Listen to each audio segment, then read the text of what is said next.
If you're active on Twitter or Reddit or most social media websites, there's a good chance you've seen these two images. These are both real screenshots of real videos that actually exist or have existed.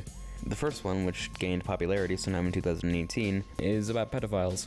More specifically, the defense of said pedophiles. The second one, which came out fairly recently, has another beautiful title with Why We Should Bring Back Child Labor. Our society would benefit enormously from bringing back child labor. Okay. These have both become somewhat of a meme in certain circles for a while now, and while I think most are aware of them, I think even less are aware of who made them. The mind behind these controversial videos is Kothorix, or as he's now known as Kothism. Kothorix is a furry YouTuber. Frick. It's really come to this, hasn't it? Hey, what the fuck? I didn't. Okay, so Kothorix is a thing YouTuber.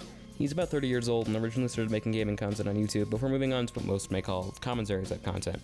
Now, I'm not here to make a video picking one of his videos apart point by point, nor am I here to bash him as a person. Here's the thing. I don't see Kothorix as a necessarily bad person. Now, before you click off, unsubscribe, and dislike, I want to make it completely clear that I'm not defending his actions or points.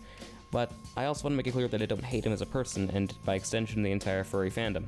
I don't see the furry fandom as entirely evil, as I don't see most communities. Granted, I don't necessarily like the furry fandom, nor do I any fandom for that matter. All the single furries, all the single furries, all the single furries, all the single furries. But some of the people I know who happen to be furries are legitimately cool people.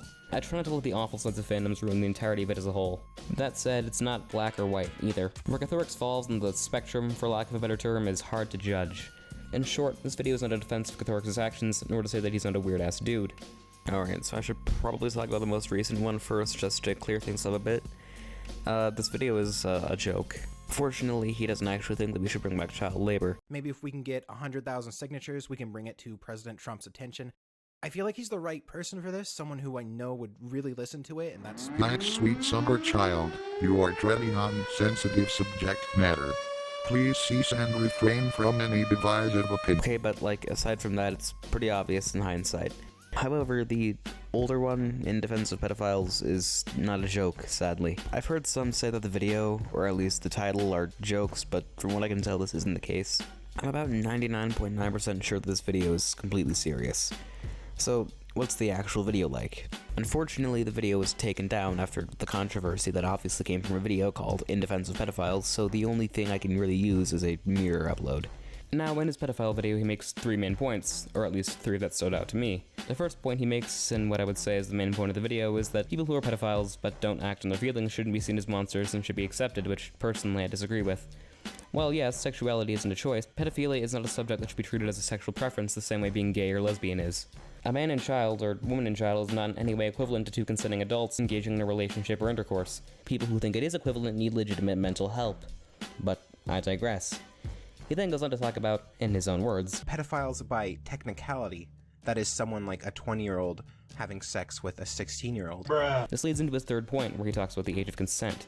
He says the age of consent is a law that, quote-unquote, doesn't make sense, and how he doesn't understand how the law sees people over 18 and over as legal adults. He then goes on to talk about how the age of consent differs in other countries. In Japan, the age of consent is 13, which many Americans view as sick and twisted, but I'm sure the Japanese just see it as normal and consider Americans exceptional prudes. Now, why am I defending pedophiles? I'm no psychologist, but it's pretty common knowledge that a person normally becomes an adult in their early 20s, around 18 to 21. Most children under that age aren't mentally equipped for intercourse with older people, and for some it can be traumatic and fuck them up for life. This point stands out the most, and I'll get back to it later. Overall, the video isn't as extreme as most people will think it is based on the meme. He doesn't present his arguments in an over-the-top manner, and isn't overtly saying that pedophiles should be accepted and treated as a sexuality. However, that doesn't make the video not awful. His defenses are extremely flawed, and while we shouldn't automatically attack people with feelings or children, we shouldn't accept them and normalize said feelings. Again, people like them need actual mental help. He eventually addressed the backlash in a video titled Despair. In it, he mostly talks about the accusations of him being a pedophile that initially came from the video. It's Not in a very good video. While he does admit to using clickbait tactics, he spends the majority of the video making himself out to be the victim of the whole situation via the use of suicide threats. Though to be fair, being accused of being a pedophile when you're not is pretty fucked up on anyone, especially if you've dealt with autism and depression, which Kothorix has indeed experienced. The main point of this video is essentially just to tell people who accuse him of being a pedophile based on the original video because he's not attracted to humans, rather dragons. Did I mention he's only attracted to dragons? I feel like I should have mentioned that. As an autistic child with few friends, I found comfort in the fantasy world of books, movies, and video games. I think I related most to dragon characters because, like myself, they were seen as outcasts. And while I get how he feels, I feel like he's dancing around the actual issue at hand here. He made a shitty video. He could have owned up to it instead that he made a really bad video, which to his credit he does do a little bit, but overall this video just feels like he's trying to rack up as many sympathy points as humanly possible. So fast forward to 2018, Kothorix uploads a 35-minute video announcing his departure from the furry fandom as well as reasoning why. Even if you don't like Kothorix, it's an interesting enough video on its own. He essentially addresses most of the toxic elements surrounding the furry fandom, from sexual deviancy to attacking people based on differing opinions. I personally think it's a pretty beneficial thing to have something like this happen.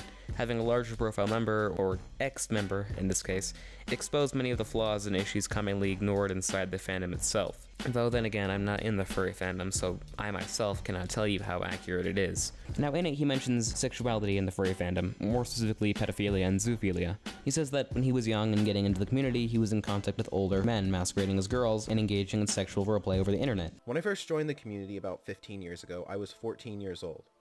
Almost immediately upon entering the community, I was tempted into online sexual encounters by older men.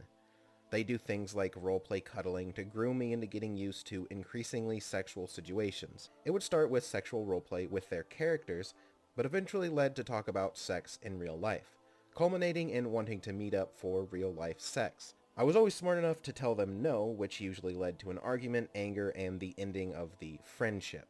This didn't happen just once. Note the word he uses here, grooming. The NSPCC defines grooming as when someone builds an emotional connection with a child to gain their trust for the purposes of sexual abuse, exploitation, or trafficking. Now, as far as I know, Kothorix was never actually sexually abused or trafficked. But an interaction with grown men in this sort of context, even throughout the internet, is still damaging at a young age. These sort of interactions normalize the idea of a grown man and a child being involved in sexual situations, which in my opinion is super fucked up. Very common effects of child grooming are mental health issues, in this case depression, which he has indeed struggled with. Now, you may be asking yourself, nenshi, why is this relevant, at all? Well, in my opinion, this was a leading cause for Kothorix to make his In Defense of Pedophiles video in the first place. That it was normalized so much in his youth that later on in life he felt it was, to some degree, normal, leading him to create a serious defense of people with feelings for children, as well as a defense of pedophiles by technicality. It is, in my opinion, entirely possible we've looked at this video the wrong way entirely. Though, that's just my take on it. Again, I'm not defending the guy or denying that he's an oddball, as I don't generally enjoy his content and I think a lot of his stuff is extremely cringeworthy. Why is it that human porn is okay, but dragon porn is generally frowned upon? Dragons are much more attractive than people. Which is a lot coming with me, seeing as how I found the word cringe cringy. So, that's essentially my take on Kothism / Kothorix. Join my Discord, follow me on Twitter, and that's all from me.